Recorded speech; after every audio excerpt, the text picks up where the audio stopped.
morning. How are you? Where they could vote early in the primary, they did. A tiny Virginia polling station, a tiny collection of voters. Tiny, but telling. Is there anything at this point that would stop you from voting Democrat come November? No.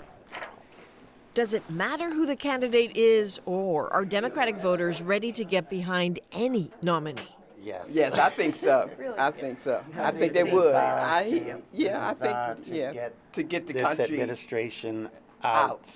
These voters don't want to see a repeat of what happened 4 years ago when some Democrats were so angry Hillary Clinton was the nominee, they ended up voting for Donald Trump. 2020, the theory goes, looks to be different. Virginia political analyst Rachel Bitecofer is not exactly shy about her forecasts, and that confidence is earned. What's going to happen in November? My model still predicts that Democrats are going to win. In 2018, she correctly anticipated almost to the precise number and location how Democrats would win the House, in a prediction wildly different from better-known analysts. Where they hedged, she was firm and right. The male-dominated world of online forecasting didn't much like that. A couple of the pundits on TV were like, oh, there's not going to be a blue wave. And I was like, these guys are going to look really wrong by the end of the night because... So last summer, she built this new model showing Democrats winning at least 278 electoral votes, and so the White House. That was before there were clear frontrunners. She hasn't changed her mind. The Democrats have a huge advantage right now in terms of dominating suburban voters. My anticipation is that many pure independents are going to be inclined to support Democrats this time if the Democrats run a good campaign and frame it as a referendum on Trump. All right. So the last one before Super Tuesday.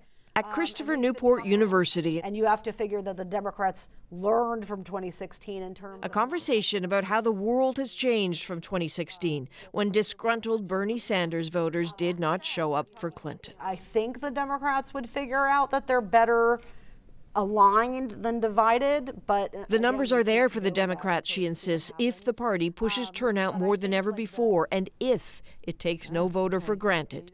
That might be a big if. Not even all of Bitecofer's students share her confidence. You think Trump is a two-term president? Sadly, yeah. Why? What makes you so sure of that? If Sanders gets the vote, I don't think he can get the moderates.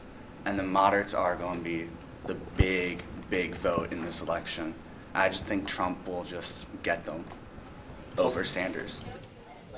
In fact, Sanders as nominee is Bitecofer's crucial caveat. She thinks he might scare enough Democrats away to keep Trump in the White House. Curiously, she says a strategic vice presidential choice might help. I feel like I'm on Mars. This doesn't feel like any political theory that I ever learned in school. Nobody cares about the vice president. Yes, I know, and but that was before the two parties are polarized. If I were running the Democratic campaigns, I would want to make sure that African American turnout and young people's turnout is as high as possible. So I would make sure that I have somebody who's young and dynamic and racially diverse. Is that true? Do you think you will actually look at the VP nomination? Yes. Well, Oh, yes. I think in Yes. this Oh, yes. instance, it's going to be even more relevant than in past elections. Yes. Bitecofer would have enjoyed this conversation. Voters saying what she believes, that Democrats might just have learned from 2016, and 2020 is looking like their year.